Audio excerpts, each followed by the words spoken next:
चलिए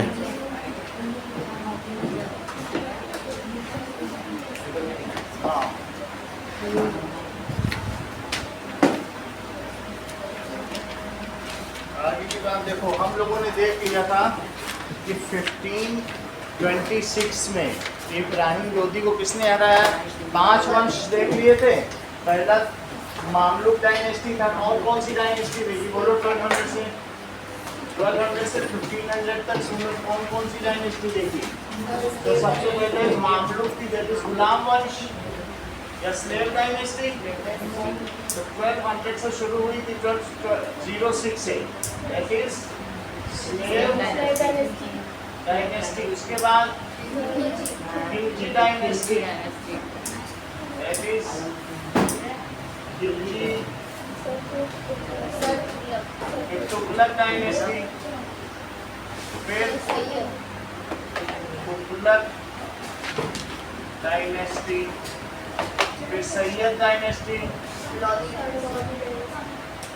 सैयद की स्पेलिंग बताओ।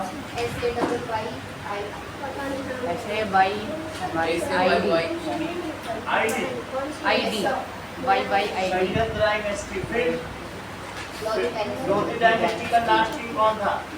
इब्राहिम लोधी को, दैट इज 1526 में। 1526 में जो लोधी डायनेस्टी थी, इसके बाद कौन सी डायनेस्टी आएगी। लोधी डायनेस्टी। बिल्कुल सही बात है। पानीपत का फर्स्ट वार ना। आ जाओ बैठो।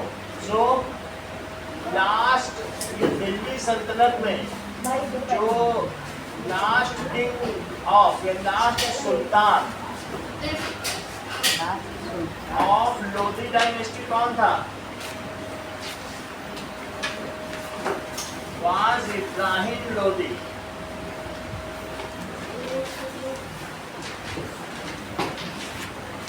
तो ही डिफीटेड किस वार में। First battle of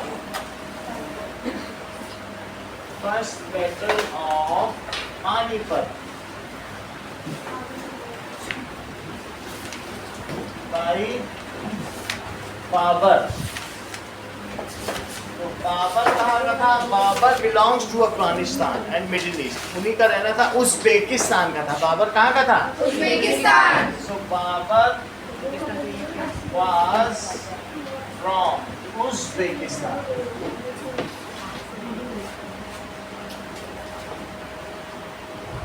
Babar India आ तो गया, दिल्ली सल्तनत में उसने रूल तो किया, लेकिन उसको एक नॉस्टैल्जिया था। नॉस्टैल्जिया का मतलब है घर जाने की फीलिंग। उसे घर की याद सता रही थी। तो वो बार बार सोचता था, लेकिन फिर उसने देखा कि यहाँ के आर्टिस्ट बहुत अच्छे अच्छे हैं और यहाँ कल्चर बहुत रिच है। तो उस चीज़ को उसने रोक लिया। फिर वो इंडिया में रह गया। अदरवाइज वो उज़्बेकिस्तान ही जाना चाहता। अच्छा, अब हम आगे देखते हैं। Now he has founded the Mughaliya Sultanat. उसने मुगल वंश की स्थापना की। किसकी स्थापना की। मुगल डायनेस्टी। तो पहला राजा कौन था। सो ही फाउंडेड मुगल डायनेस्टी। बाबर के बाद उसका बेटा हुमायूं आया, और हुमायूं के बाद अकबर, फिर जहांगीर, शाहजहां, औरंगजेब, फिर शाहजहां,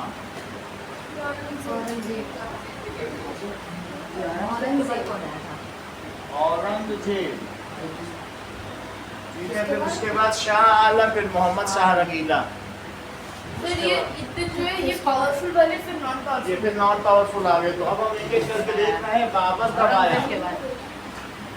दैट इज इसका रूल, दैट इज मुगलिया में। अब आप एक एक का रूल देखते जाइए कि हाउ दे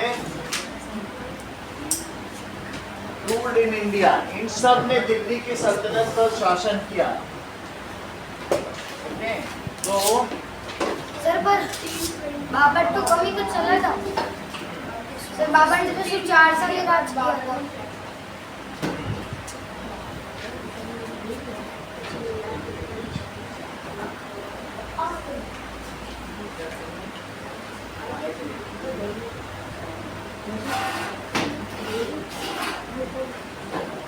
अब हम देखेंगे कि किसने कब कब रूल किया। वही पेज निकालिए जिसमें इसमें किया हुआ है, बाबर वाला। ठीक है, time line of Mughal era. तो सबसे पहले सर D26 सर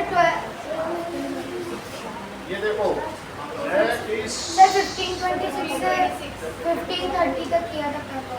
ठीक है। So foundation and early expansion, सबसे पहले एक एक का देखते हैं कि time line of Babur rule sir दिखाई नहीं पर 1526 से 1530। 1526 से 1530। So this is the rule of Babar. तो बाबर ने सबसे पहले बाबर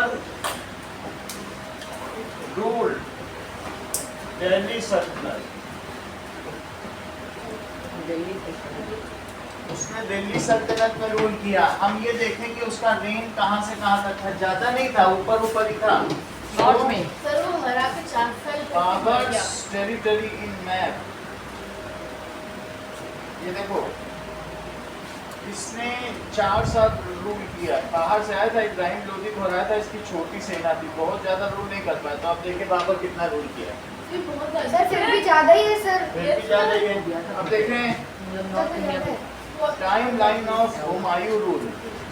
इसके बाद सर ये तो बिल्डिंग से देखिए Humayun second rule and again, इसका 2 टाइम पे रूल था।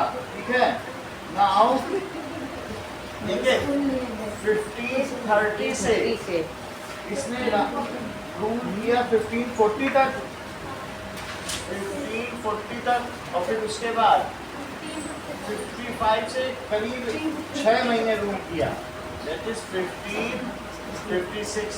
सही है। तो हाउ बाबर डाइड, तो ठीक है, वो 48 की एज में, उसकी ये नहीं पता चल रहा है, लेकिन ऐसा हो सकता है कि उसको जहर दिया गया था और वो आगरा में मरा था। हाँ बोलो।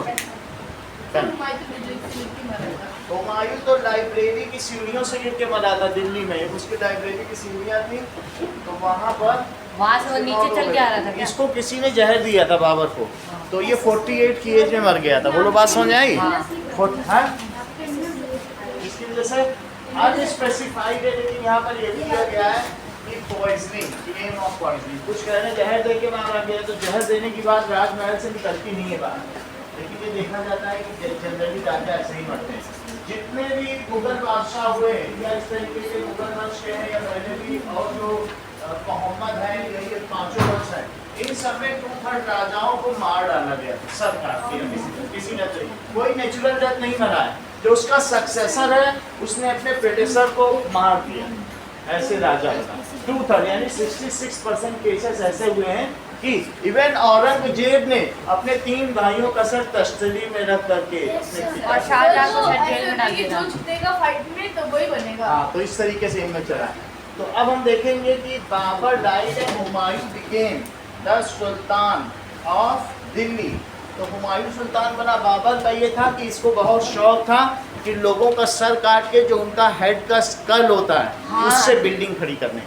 उससे बिल्डिंग खड़ी करना। उसने 30, हाँ बाबर का भी ये शौक था, उसने 30,000 लोगों का सर काटा और उससे बिल्डिंग बनाई। हाँ, तो इन लोगों का मुख्य उद्देश्य ये रहता था, इसने बहुत सारे लोगों को प्लंडरिंग किया, पैसा लूटा। बहुत सारे इनफिडल्स, वो जो लोग ऐसे होते थे कि इस्लाम को नहीं मानते थे, उनको काफिर कहता था। सो ही कंसीडर जो आइडल वर्शिपर्स, हम सब लोग आइडल वर्शिपर्स है ना, उनको वो इनफिडल कहता था। क्या कहता था?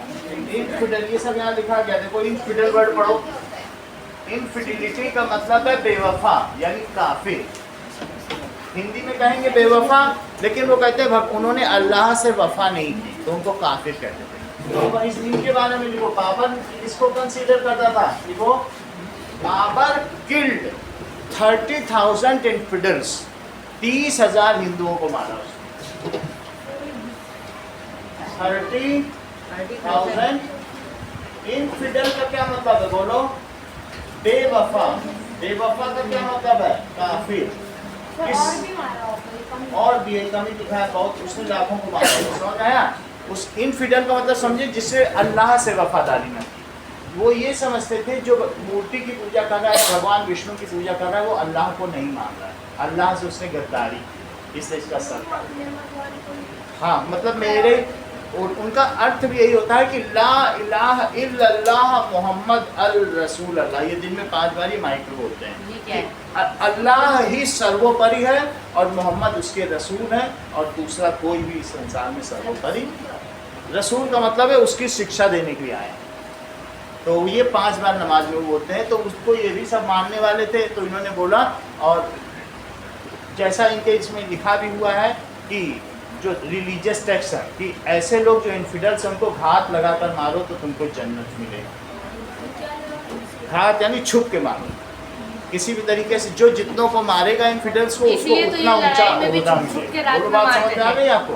तो ये चीज़ इस बार की हिस्ट्री की बुक में आई है, पहले की बुक में ये सब नहीं लिखा गया था, ये चीज़ें छिपाई गई।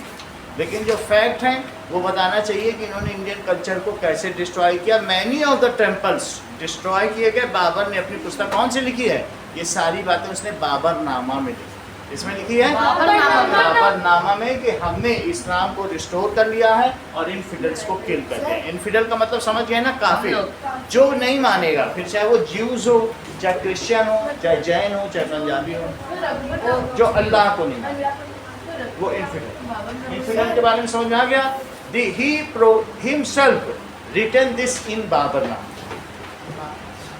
He himself written, और इसने और क्या काम किया बोलो? इन बाबरनामा।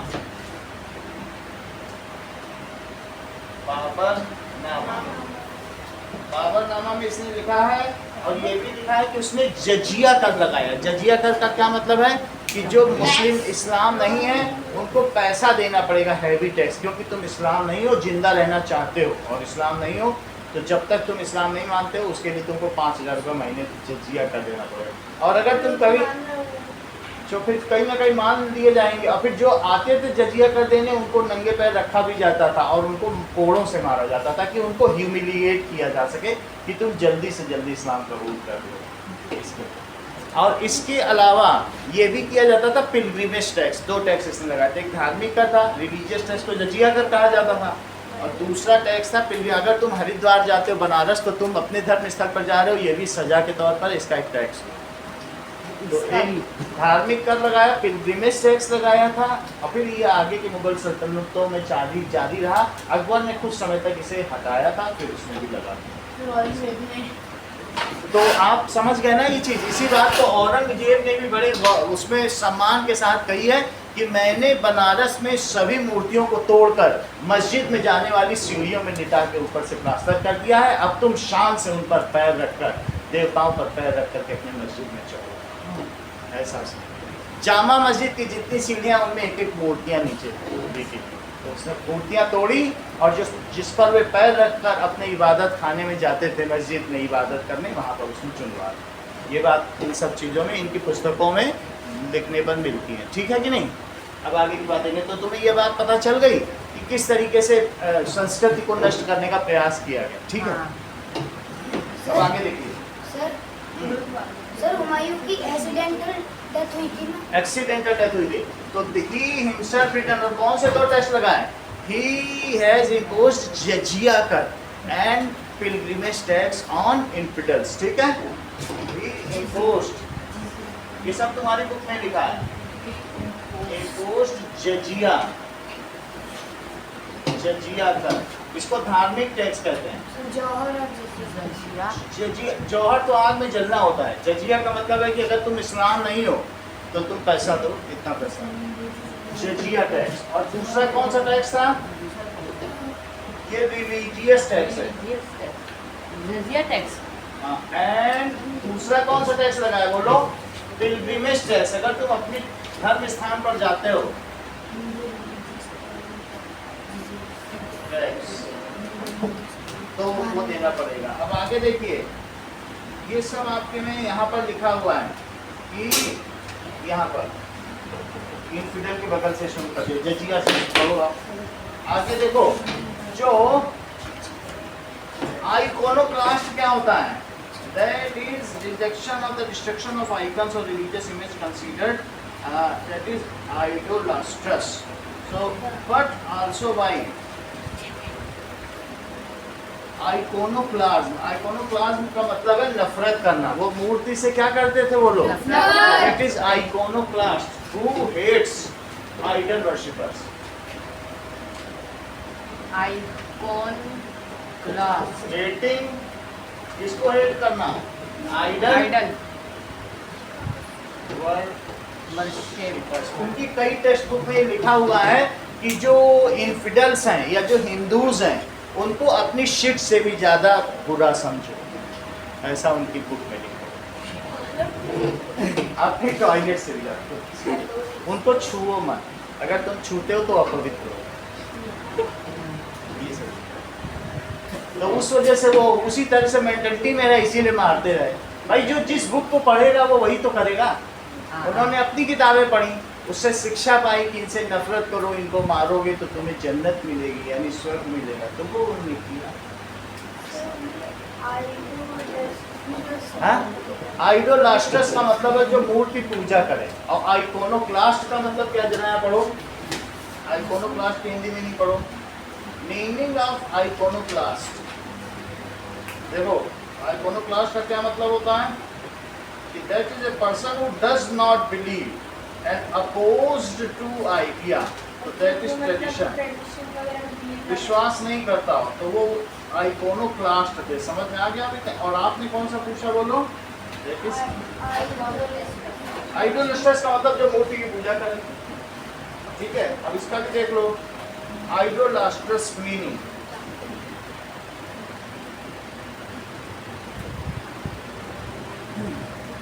आइडोलास्ट्रस मीनिंग, चलो वो वही मतलब है जो मैं बता रहा हूँ। सही है। आइडल को जो पूजा करे वो आइडोलास्ट्रस। आइडोलास्ट्रस का क्या मीनिंग बताया मैंने? ठीक है, वर्शिपिंग आइडल। लेकिन हिंदुस्तान में तो सभी लोग वर्शिप करते थे, इसलिए आइडोलास्ट्रस ही थे। आगे देखो, बाबर के बाद अगला कौन आया?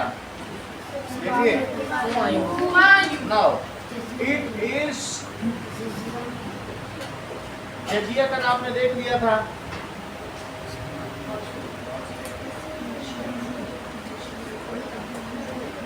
फोर्टीन्थ सेंचुरी में भी तैमूर का एक बार अटैक हुआ था। पहले महमूद गजनवी का हुआ था, और यहाँ पर किसका अटैक हुआ था बोलो? दैट इज अटैक ऑफ किसका? और उसने दिल्ली को खूब लूटा, 17 दिन तक लूटा और 100 ऊँटों में भर के सोना ले गया। 39 दैट इज वो आगे की कहानी है। मयूर सिंहासन अटैक्ड बाय, किसके द्वारा अटैक हुआ बोलो? तैमूर। बुक में पढ़ो उसी के आगे 8वीं 10वीं लाइन। सो टर्किक मुगल एम्परर तैमूर, तैमूर ने दिल्ली को लूटा। ठीक है, तैमूर ने दिल्ली से क्या लूटा? देखो, तैमूर लंग, वो एक लंगड़ा था, वो सारा दौलत समरकंद ले गया और वो कारीगर ले गया। ठीक है, सबसे प्रसिद्ध वो लूट के लिए आया था। समझ में आ गया? बहुत सारे कारीगर को लूट के ले गया और ऐसे करा उसने, लंगड़ा था। अगला देखिए, now period of Humayun Mughal emperor. अब हुमायूं के बारे में देखो, बाबर तो मर गया 48 की एज में, तो अगला शासक कौन हुआ बताइए? हुमायूं। हुमायूं सर 11 साल किया सर, 55 और 56 अब भी देखो, किया। इसके बाद ही इनिशियली लॉस्ट। सर 11 साल। उसने सबसे पहले कितने साल शासन किया? 1540 तक जब शासन किया तो एक अफगान शासक था, उसका नाम शेर शाह सूरी था। अफगानिस्तान से आया, उसको हरा दिया, ये भाग गया पर्शिया, ईरान, फारस। कहाँ भाग गया? ईरान। उसने अपनी सेना फिर से संगठित की। 15 साल लग गए। 15 साल, क्योंकि जब शेरशाह सूरी का सूरी वंश में जब बहुत कमजोर शासक हुए वे आपस में लड़ने लगे, तब इसने मौका देख के आके शेरशाह सूरी को नहीं हरा पाया। शेरशाह सूरी ने तो ग्रैंड ट्रंक रोड बनवाई थी, जैसे अब हमारे यहाँ नेशनल हाईवे होते हैं ना, उसने कहाँ से कहाँ तक, आगरा से कहीं तक बनवाई थी, एक नेशनल हाईवे बनवाया समझो, तो इसलिए उसका बहुत नाम है, ठीक है। और उसने भारत के प्रबंधन में, एडमिनिस्ट्रेशन में बहुत ज़्यादा अच्छा काम। शेरशाह तो हो जाती है। तो अब इसको लिखिए कि 1530 से 40 तक किसने शासन किया बताइए? शेरशाह ने नहीं किया। 1530 से Humayun. 1540 after death of Babar,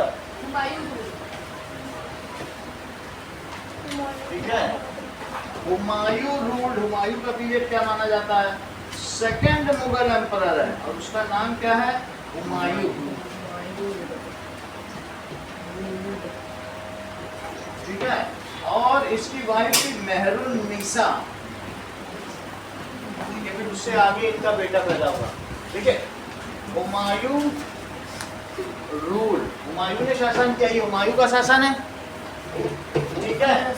He was defeated by, किसने उसे डिफीट किया होगा? शेरशाह सूरी। शेरशाह सूरी in सर 1540 में हो गया। और फिर इसके बाद वो कहाँ चला गया? देखो, गोज इनटू एग्जाइल, भाग गया ड्यूरिंग पर्सिया। कहाँ चला गया बोलो? पर्सिया को ईरान ही कहते हैं। पर्सिया और ईरान एक ही बात है। अब वहाँ पर पर्सियंस रहते हैं ना, उसे फारस कहते हैं, फारस, और अब उसे ईरान कहने लगे। पर्सिया को फारस हिंदी में क्या कहते हैं? फारस। तो एंड कहाँ चला गया बोलो? सोनल फ्लेड टू, कहाँ चला गया? पर्सिया या ईरान की बात है। पर्सिया और आज ईरान, जो अर्दोगन वहाँ के इस समय प्रेसिडेंट है। पहले पर्शियन कंट्री था। जब वहाँ पर मुगल पहुँचे, उन्होंने 95% पर्शियंस का सर काट दिया, खुद ही राजा। इस्लाम जहाँ जहाँ पहुँचा है उसने सर काटा है। तो पर्शिया बहुत अच्छे लोग थे पर्शियंस, उसमें हमारे यहाँ टाटा, बिरला, ये सब फारसी लोग हैं। 5000 फारसियों को हमने शरण दी जब ईरान ने भगाया उनके देश से, तो फिर हमने शरण दी। समझ में आ गई बात? तो अब पर्सिया में कोई पर्शियन नहीं रह गया है। अब आप पूरे क्या हो गए हैं? होंगे तो कहीं छुप के रह रहे होंगे, तो रह। तो तुम्हें ये समझ में आ गया ना? अभी भी मार देते हैं। अरे आप ये समझे 26% हिंदू और ये सब थे पाकिस्तान में, 3% बचे हैं। 23% को काट दिया गया। सही होता है। दूसरे देश वाले एक्सेप्ट नहीं करते किसी को, हमारे यहाँ ऐसा नहीं है, लेकिन दूसरे हमारे यहाँ तो वही रूल ही एक्सेप्ट करता। समझ में आ गया कि नहीं? तो इवन जिस आपको जो हिंदी टेक्स्ट बुक पढ़ाई गई उसमें ये तक भी पढ़ाने के लिए नहीं बोला गया, बोला ये मत लिखो नहीं तो मुस्लिम को बुरा लग जाएगा कि उनकी मूर्तियाँ तोड़ी, ऐसा जब तुम लिखोगे तो उन्हें दुख होगा, देखो मेरी बदनामी कर रहे हैं। तो 70 साल तक तुमसे छिपाया गया ये बात। अब ये सरकार ऐसी आई, उसने कहा नहीं, जो हिस्ट्री है सबको बताओ बच्चों को। It is our right to know कि कैसे हमारे साथ इनजस्टिस हुआ है। तो एटलीस्ट हम उसके लिए तो कुछ तो समझें। बाबर ने वहाँ पर उसने क्या किया था? अयोध्या मंदिर तोड़कर बाबरी मस्जिद बनाई थी। उसमें 500 सालों बाद सुप्रीम कोर्ट में जजमेंट हुआ, तो फिर उनको वापस मिल गई हिंदुओं को। तो जो जो भी इनजस्टिस हुआ, ये इवन ये सब चीज़ें बाबरनामा में लिखी गई। समझ में आ गई? हाँ, तो फिर लेकिन आप समझ गए ना, हुमायूं का शासन क्या हुआ? इनको किसने हराया? शेरशाह सूरी का कंट्रीब्यूशन देखो। That is contribution of Sher Shah Suri. Contribution of Sher Shah Suri, बोलो सर। शेरशाह सूरी जो है ना, इसका इतना नाम फेमस नहीं हुआ। ये देखो नहीं हुआ, लेकिन 15 साल इसने क्या शासन किया बताइए? इसने स्टैंडर्डाइजेशन ऑफ करेंसी की, एडमिनिस्ट्रेशन बहुत अच्छा किया, बहुत अच्छी रोड बनाई, और इसने grand trunk road. Who made grand trunk road and from where to where? Grand trunk road, grand trunk road किसने बनाई बताओ? इट इज एशियाज ओल्डेस्ट और लॉन्गेस्ट रोड, ठीक है। और ये कहाँ तक जाती है? From Kabul to Bangladesh. कितनी बड़ी होगी? अफगानिस्तान से बांग्लादेश। सर इसलिए तो मेरे घर उधर से जाता है। देखो ये बोर्ड भी है सो इसने अफगानिस्तान काबुल से बांग्लादेश तक बना हाँ डाली काबुल तो फिर वहाँ काबुल से अफगानिस्तान है। अफगानिस्तान। सो शेर शाह सूरी किस लिए फेमस है बोलो? Sher Shah Suri is famous for his administrative system and the road development. For his administrative system और दूसरी चीज and making grand trunk road. तो इसका मतलब इसका शासन भी बहुत फैला होगा। Road from Kabul to Bangladesh, Kabul to, Kabul एक शहर है that is Teknaf in Bangladesh.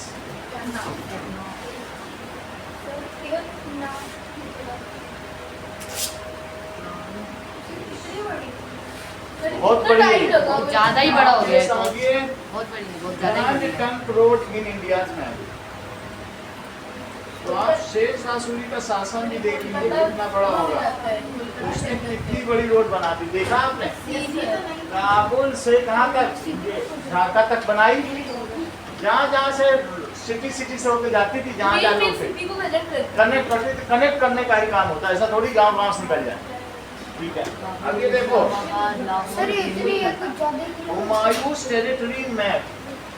क्या हुमायूं ने बाबर की टेरिटरी को और आगे बढ़ाया? जरा चेक करें कि उतना ही रहने दिया। आपको लगता है कि बढ़ाया? थोड़ा सा बढ़ाया हुआ लग उसने रहा है। बढ़ा दिया।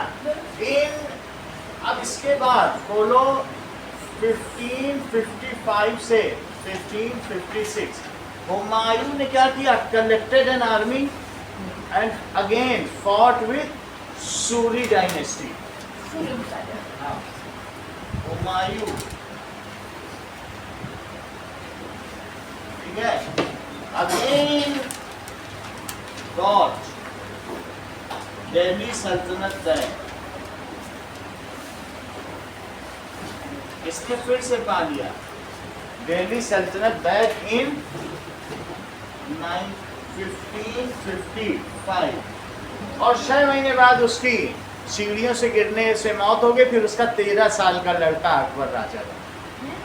सर वो 13 साल की उम्र में गद्दी में बैठ गया हाँ, था। और he died in 1556 बाबर कौन कितने एज का था जब वो राजा बना था?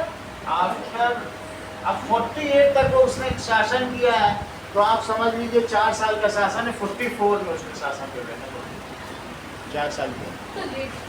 ये 44 में किया तो 48 में जब चला गया होगा तो 48 में गया होगा तो इसका लड़का भी 25 साल का होगा।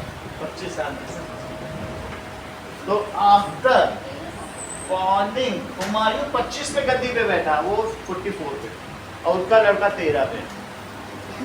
फॉलिंग फ्रॉम, ठीक है, steps of library he died. अब वो जब डाइड हो गया तो उसके बाद नेक्स्ट किसका होता है? Line of Akbar rule. The third Mughal emperor अब कौन था? जलालुद्दीन मोहम्मद अकबर। ठीक है, मोहम्मद अकबर।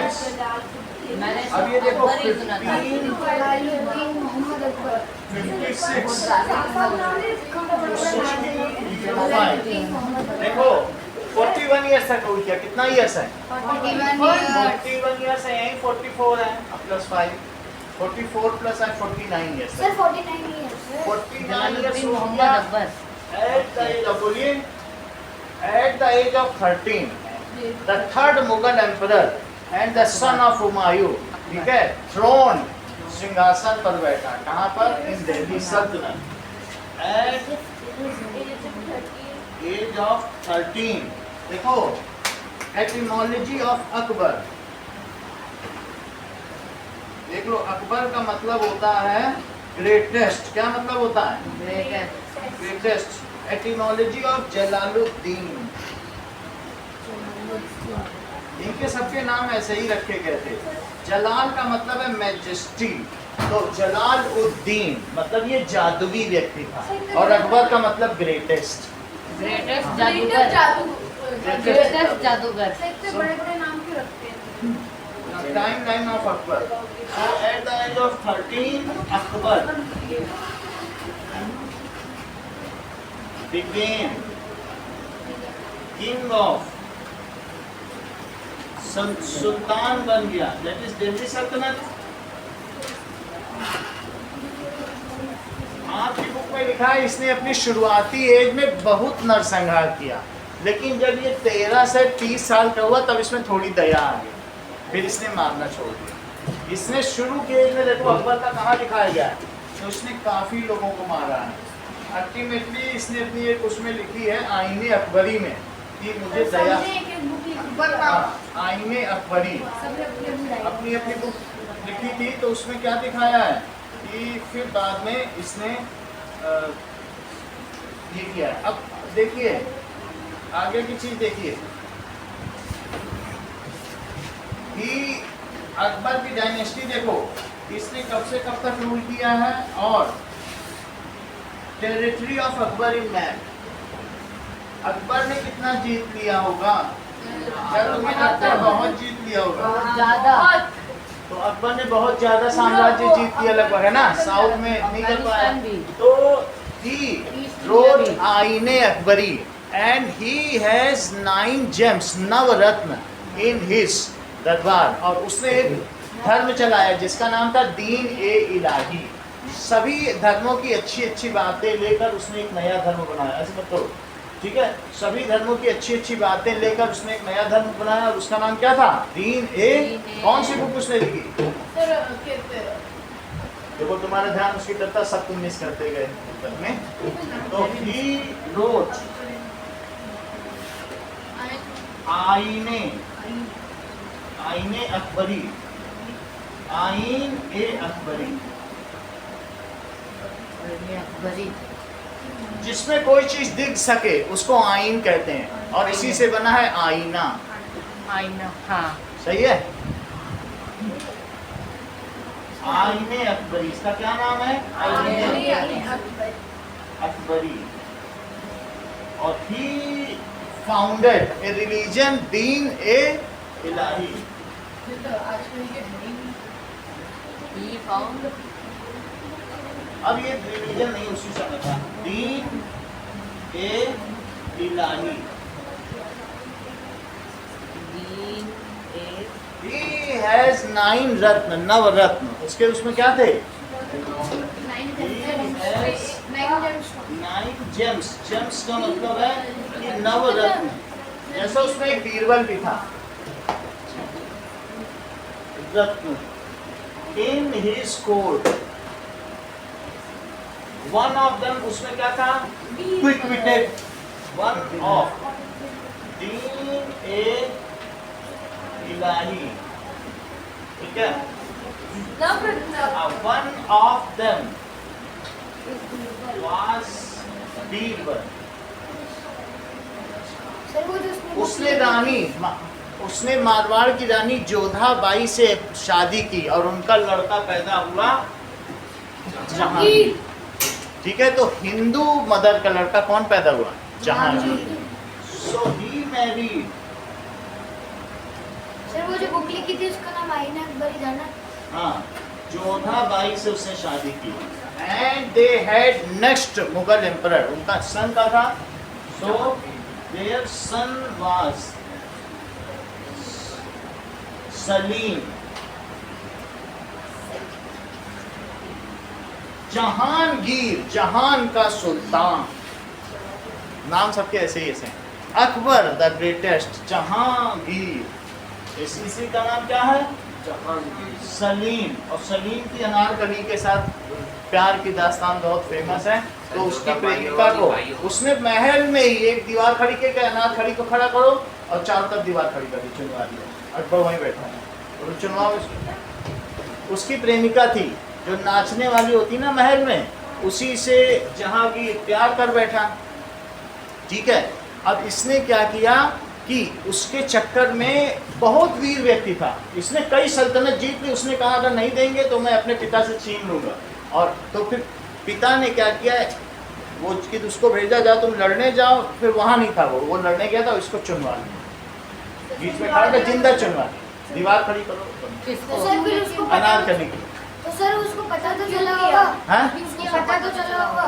पता जब आया तब चला, वो मर गई थी। समझ आ रही बात की नहीं? हैं? बोला कि तुम एक अच्छे किसी राजकुमारी से शादी करो, कहाँ नाचने वाली से शादी करो, मुगल साम्राज्य की तुम वो करोगे। इसके ऊपर मुगले आजम पिक्चर बनी, वो बेस्ट सेलर है, वो ब्लॉकबस्टर, और अनारकली पिक्चर भी बनी। सही है, इतनी बात अब आगे देखते हैं। ठीक है, ये देखो अनारकली को दीवार में चुनवाना। ये देखो अनारकली को ऐसे दीवार में चुनवाया गया था। ऐसे क्या? बहुत सारी वो पूरी कहानी उसमें दिखाया गया है कि जहाँ भी की जो पत्नी थी उसको चुनवा दिया गया। ये इसी में चुनवा दिया जाए, और अनारकली का चुनवाया जाना। सही, वो तो लास्ट में ऊपर सीमेंट डाल दिया।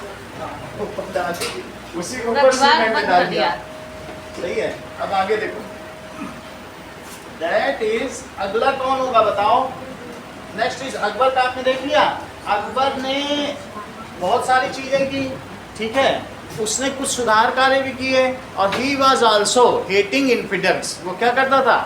उसने बहुत सारे मंदिर तोड़े अपने शुरू के 20 साल में, उसने बहुत ध्वस्त किया, लेकिन जब थक गया, और वो एक स्किल्ड राजा था, उसने कहा इनसे लड़ा नहीं जा सकता, ये इतने करोड़ की आबादी में कब तक लड़ेंगे। जब लड़ते लड़ते थक गया तो उसने क्या किया, बोला तुम सारे राजस्थान के राजा अपनी अपनी लड़कियों की शादी मुझसे कर दो, सबकी लड़कियों की शादी मुझसे करा दी।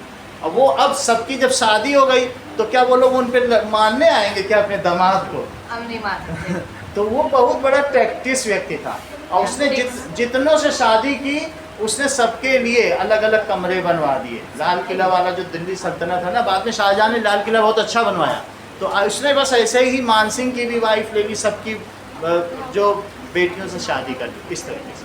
तो अकबर के बारे में ये सब तुम्हारे बुक में भी लिखा है कि उसने क्या किया था। ये आप उसकी टैक्टिस कहिए कि हिंदुस्तान में राज्य करने का एक तरीका। बात समझा? क्योंकि वो बहुत थक गया था, वो महाराणा प्रताप को हरा ही नहीं पा रहा था। हल्दी घाटी के मैदान में उसने हरा तो दिया, तुम्हारी बुक में चित्र बना हुआ है हल्दी घाटी का पूरा चित्र, लेकिन आप ये देखिए हल्दी घाटी का चित्र देखिए, पेज नंबर देखो, ठीक है। तो अकबर का युद्ध मुगल से क्या दिया है? पहला बैटल ऑफ पानीपत देखो, बैटल ऑफ पानीपत दिखा 1526। अब हल्दी घाटी भी देखा, पहले 1526 देखो, बैटल ऑफ पानीपत दिखा,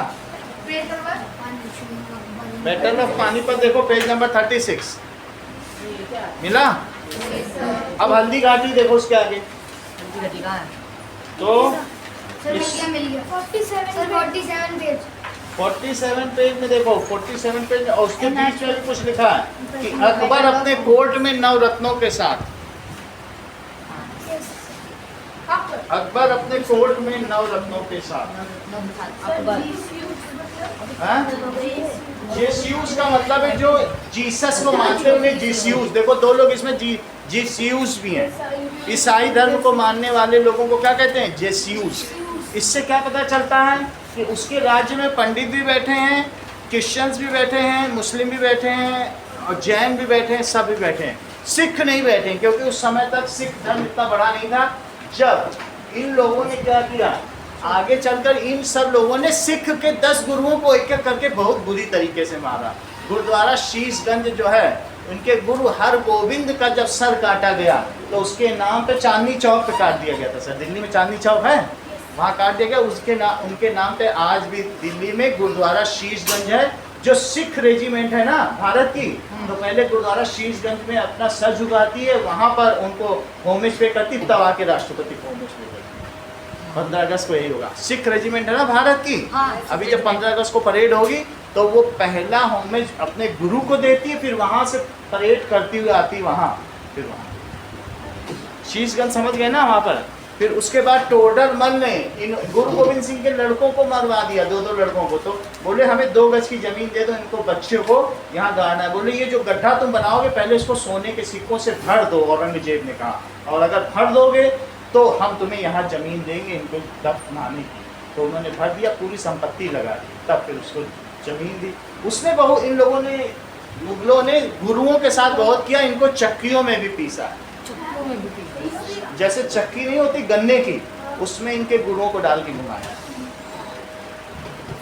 तो ये सब तुम्हारे बुक में क्रूएलिटी इनमें बहुत ज्यादा थी। इनको ये इनके बुक में लिखा था जितना तुम कष्ट दोगे उतना अच्छा जन्नत मिलेगा।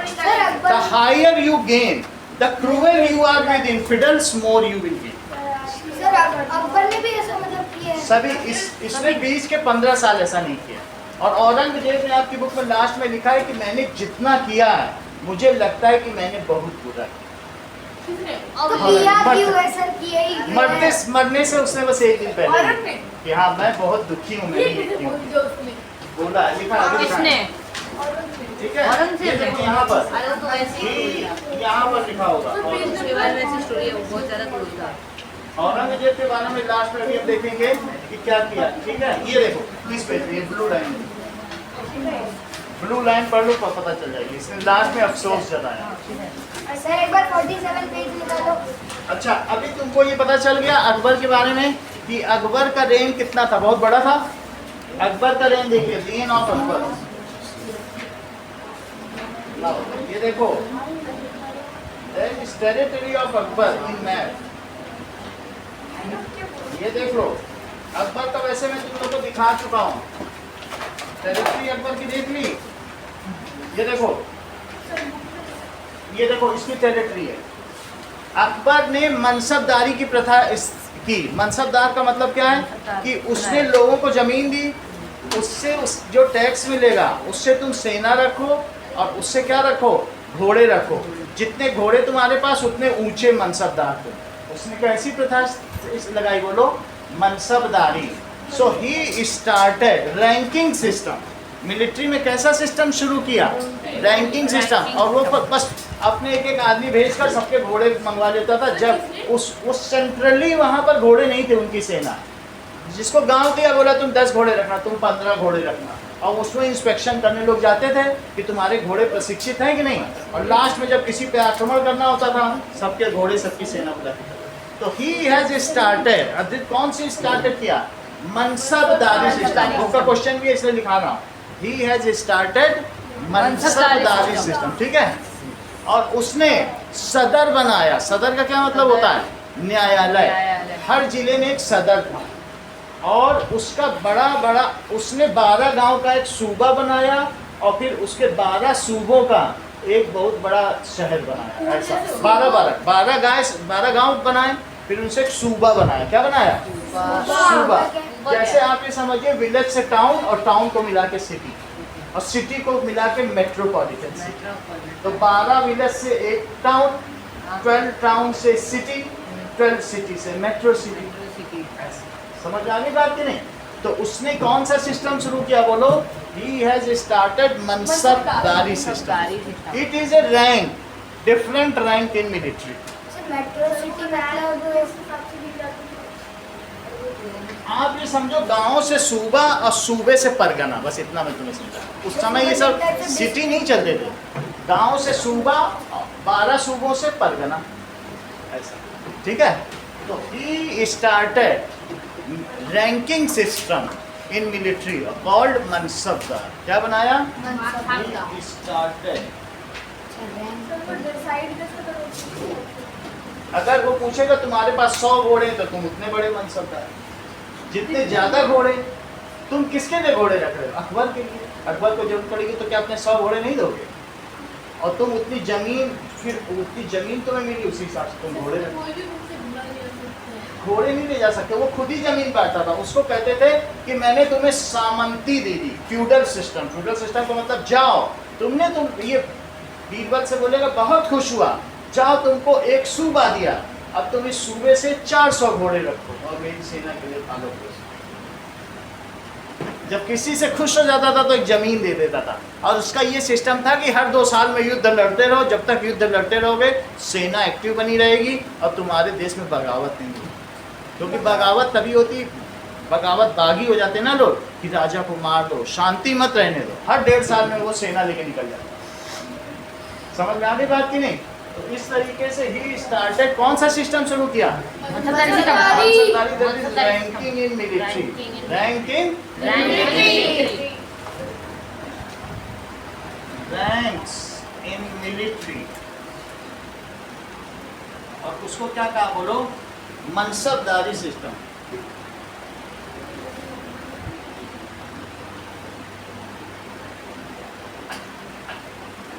He appointed diwan to collect revenue। जैसे हमारे कलेक्टर होता है ना, तो उसने क्या किया बोलो? He appointed diwan to collect revenue।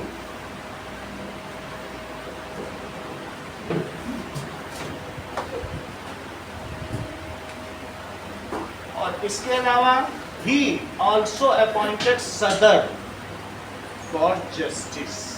अभी भी तुम्हें सदर बाजार नाम सुना है दिल्ली में? Yes, sir. वहाँ दिल्ली का सदर बैठता था। सदर का मतलब है काजी, दैट इज जस्टिस, न्यायाधीश। ही अपॉइंटेड सदर, सदर का क्या मतलब है? काजी। सर एक टाइप से वो जज होते हैं। जज है सदर, और उसी से सदर बाजार नाम है दिल्ली की। सब मतलब सदर बाजार,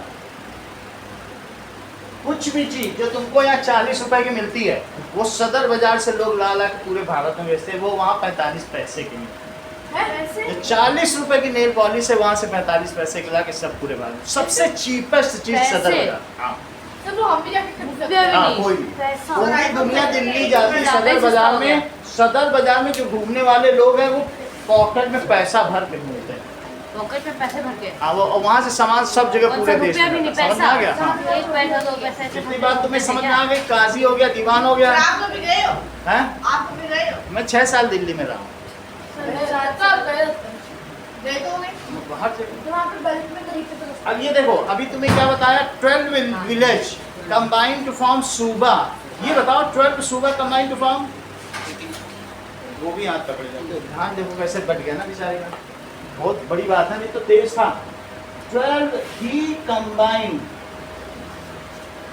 12 विलेज, और क्या बनाया बोलो? अभी जो बताया वो बोलो। 12 विलेज टू फॉर्म सुबह हाँ, टू फॉर्म सुबह सूबा, एंड 12 सूबा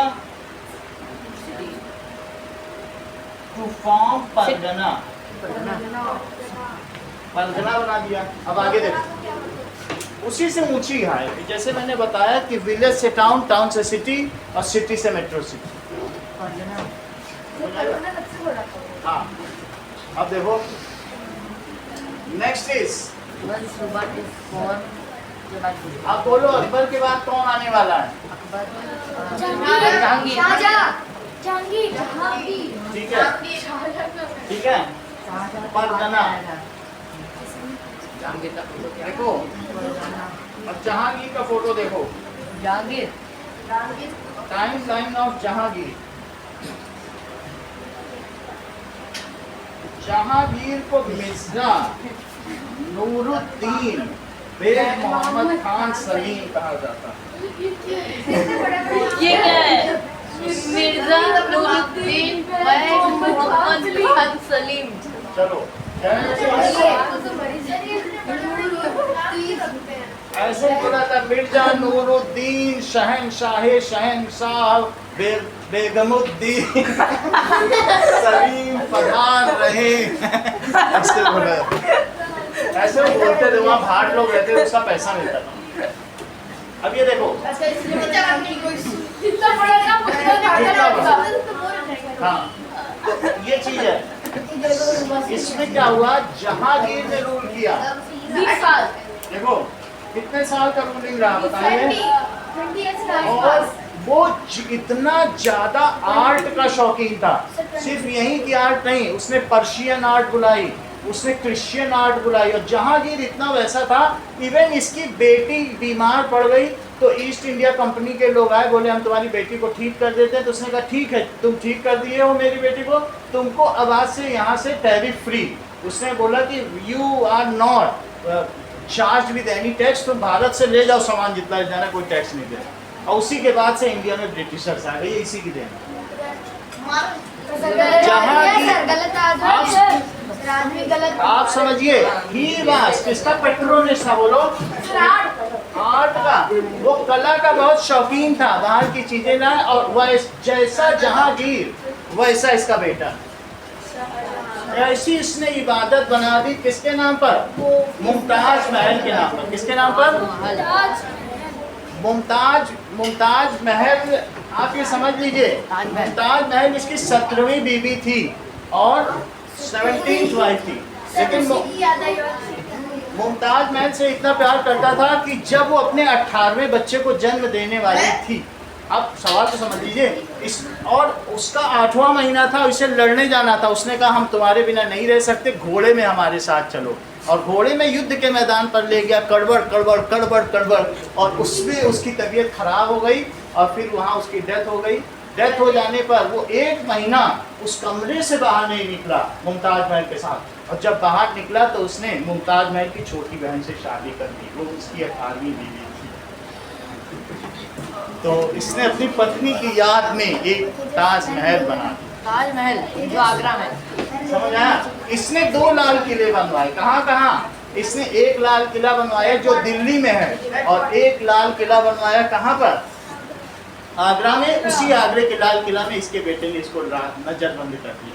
बोला तुम यहीं रहो, तुमने बनवाया। बोला अब यहीं रहो। शाहजहां को बोला कि तुमको मार दें कि कैद कर दें औरंगजेब ने। उसने कहा कैद कर दो। तो बोला ऐसी जगह कैद कर दो कि जहां मैं अपनी बीवी का ताजमहल देख सकूं। तो जब तुम लाल किले में जाओगे आगरे में, तो वहाँ एक झरोखे से ताजमहल दिखता। अब बोला एक छोटा सा छेद बना, उसी से बस वो देखा करता था, और उसको बोलता था तुमको डेली 1 गिलास पानी मिलेगा, ज़्यादा पानी नहीं, बस तुम जिंदा रहोगे। अब जिंदा रहा 4-5 साल। मतलब एक दिन में सिर्फ 1 ही गिलास पानी 1 पीना गिलास है पानी पीना। बस। तो शाहजहां, औरंगजेब को आलमगीर कहा गया तुम्हारी पुरानी किताब में, जिंदा पीर, कि बहुत धार्मिक राजा था। लेकिन इस बार बात खुल के सामने आई कि औरंगजेब ने कितनी क्रूरता की। अभी इसीलिए बोला जा रहा है कि जामा मस्जिद की सीढ़ियों को तो कम से कम खोदो, वहाँ से कुछ पवित्र मूर्तियाँ निकले जो 5000 साल पुरानी हैं। वो उसने अपनी किताब में लिखी है कि ए इस्लाम के मानने वालों, तुम जामा मस्जिद की सीढ़ियों पर चढ़ो, उसमें हर सीढ़ी पर मैंने एक देवी की मूर्ति दफना दी है, अब तुम फक्र से चढ़ो। उसने लिखा है तो सही से। हाँ, उसने खुद अपनी किताब में लिखा। उसने किया ही समझ होगा। में आ गई बात आपको? तो अगला राजा कौन था बताइए? 1605 से 1625 तक 20 साल। कौन हुआ? मैंने लिखा है सर। देखो 27 तक कौन रहा बताइए? Sir Jahangir. So now next Mughal emperor कौन रहा?